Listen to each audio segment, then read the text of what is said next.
صحرائے عرب کی چلچلاتی اور سخت دھوپ میں ایک شخص اپنے سر پر چادر لیے مدینہ منورہ کی تعظیمن کی جانب بڑھ رہا تھا۔ راستے میں گدھے پر سوار ایک غلام کو دیکھا تو اس سے کہا، گرمی بہت ہے، مجھے اپنے پیچھے سوار کر لو۔ غلام نے اس شخص کو پہچان لیا، فوراً اتر کر عرض کی، آپ اس پر سوار ہو جائیے۔ مگر اس شخص نے کہا، تم سوار ہو جاؤ اور میں تمہارے پیچھے بیٹھوں گا۔ غلام نے پھر عرض کی، آپ سوار ہو جائیے اور میں پیدل چلتا ہوں، مگر وہ شخص نہ مانا۔ بالآخر غلام نے اس شخص کو اپنے پیچھے سوار کر لیا۔ دونوں سوار جب مدینہ منورہ کی حدود میں داخل ہوئے تو لوگ اس شخص کو حیرت سے تک رہے تھے۔ میٹھے میٹھے اسلامی بہنوں اور بھائیوں، غلام کے پیچھے سوار ہونے والا کوئی عام آدمی نہ تھا، بلکہ وہ عظیم ہستی تھی جس نے کفر و گمراہی کے شہروں میں ہدایت کی شمع روشن کی، کثیر و کثرت کے غرور کو اخلاق میں ملایا، جس کے دور حکومت میں 1000 سے زائد شہر فتح ہوئے، 4000 سے زائد مسجدیں تعمیر کی گئی۔ یہ محترم ہستی امام العادلین، غیظ المنافقین، امیر المؤمنین حضرت سیدنا عمر فاروق اعظم رضی اللہ تعالیٰ عنہ کی ذات مقدسہ ہے۔ آپ رضی اللہ تعالیٰ عنہ کی کنیت ابو حفص اور لقب فاروق اعظم ہے۔ آپ دراز قد، بھاری جسم اور سفید رنگ والے، جبکہ داڑھی مبارک گھنی اور گنگرالی تھی۔ آپ رضی اللہ تعالیٰ عنہ عام الفیل کے 13 سال بعد پیدا ہوئے۔ یوں آپ رضی اللہ تعالیٰ عنہ کی تاریخ ولادت 583 عیسوی ہے۔ آپ اشرف القریش میں اپنی ذاتی خاندانی تھے۔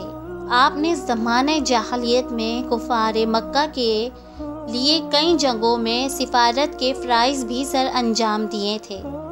ایک روایت کے مطابق آپ رضی اللہ تعالیٰ عنہ 39 مرتوں کے بعد رحمت العالمین صلی اللہ علیہ وآلہ وسلم کی دعا سے اعلان نبوت کے 6 سال ایمان لائے۔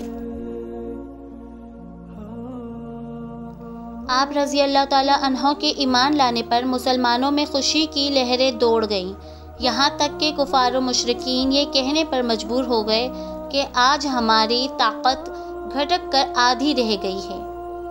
آپ رضی اللہ تعالیٰ عنہ تمام غزوات میں مجاہدانہ شان کے ساتھ کفار سے لڑتے رہے، کئی معرکوں میں سپہ سالار کے فرائض بھی سر انجام دیے، جبکہ وزیر و مشیر کی حیثیت سے تمام اسلامی معلومات اور صلح و جنگ وغیرہ کے تمام منصوبہ بندیوں میں حضور نبی کریم صلی اللہ علیہ وآلہ وسلم اور حضرت ابو بکر صدیق رضی اللہ تعالیٰ عنہ کے وفادار رفیق کار ہیں۔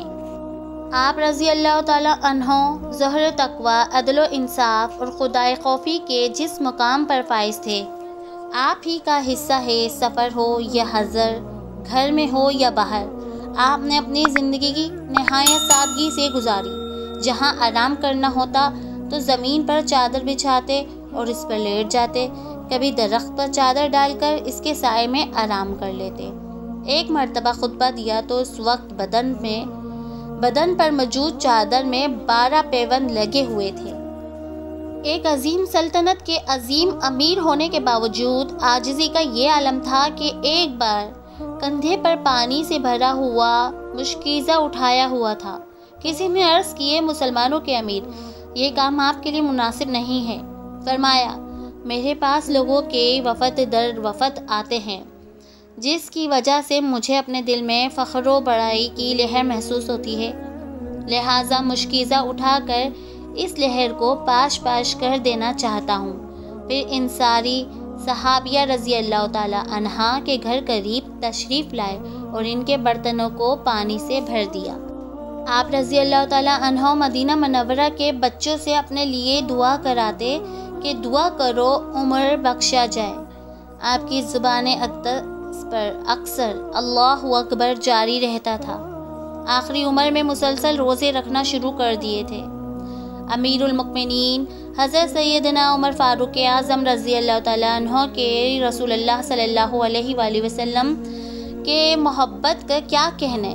آپ رضی اللہ تعالیٰ عنہ تو بلا تکلف تمام صحابہ کرام علیہم الرضوان کے سامنے اپنے آپ کو رسول اللہ صلی اللہ علیہ وآلہ وسلم کا بندہ یعنی غلام اور خدمتگار فرمایا کرتے تھے۔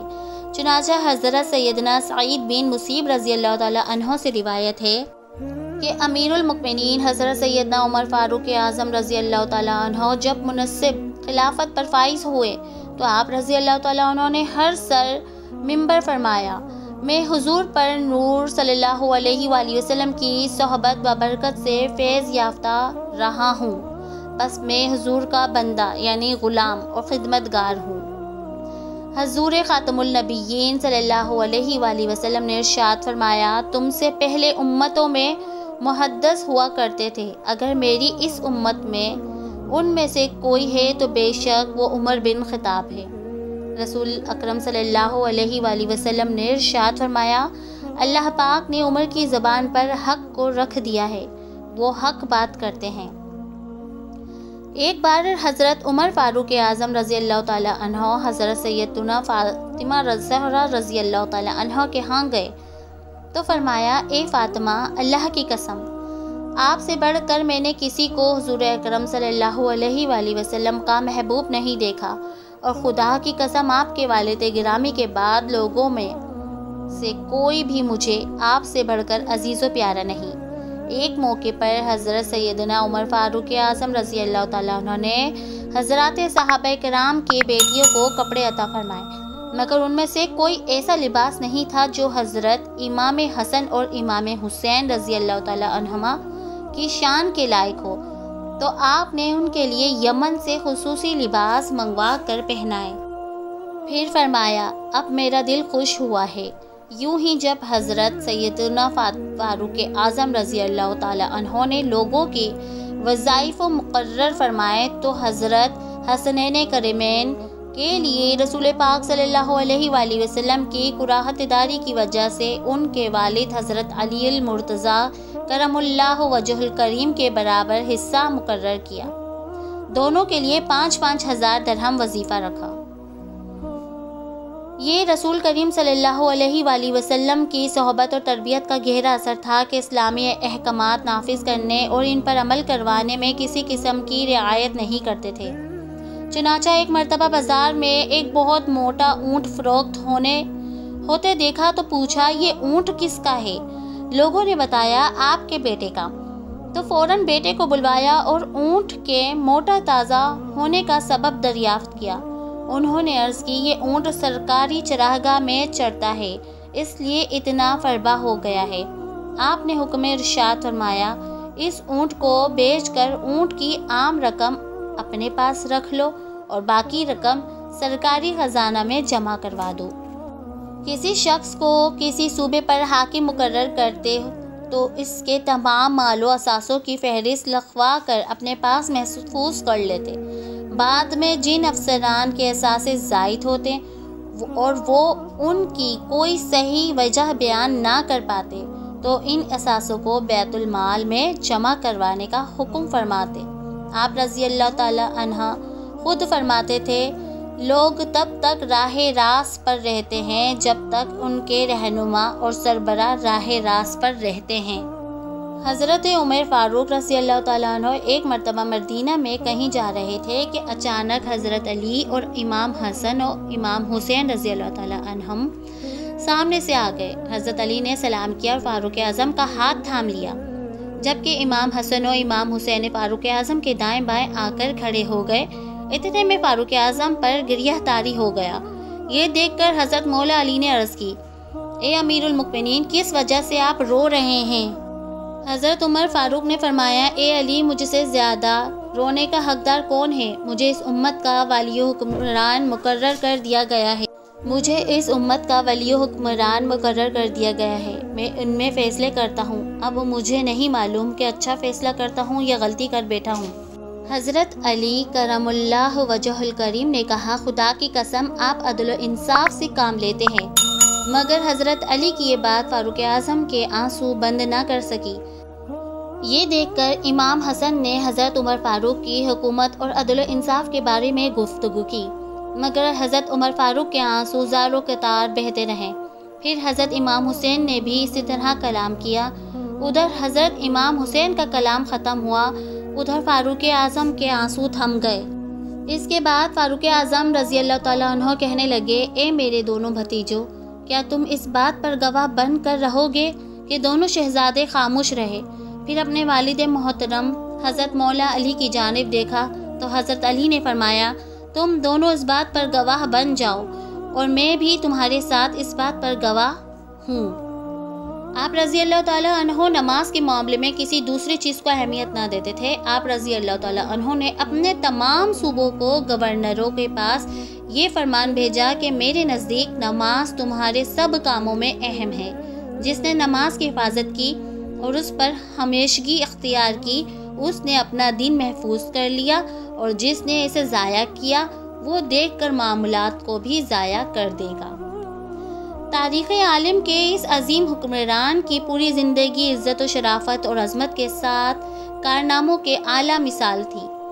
26 ذوالحجہ الحرام کی صبح ایک مجوسی غلام ابو لؤلؤ فیروز نے آپ پر فجر کی نماز کے دوران قاتلانہ حملہ کیا اور شدید زخمی کر دیا۔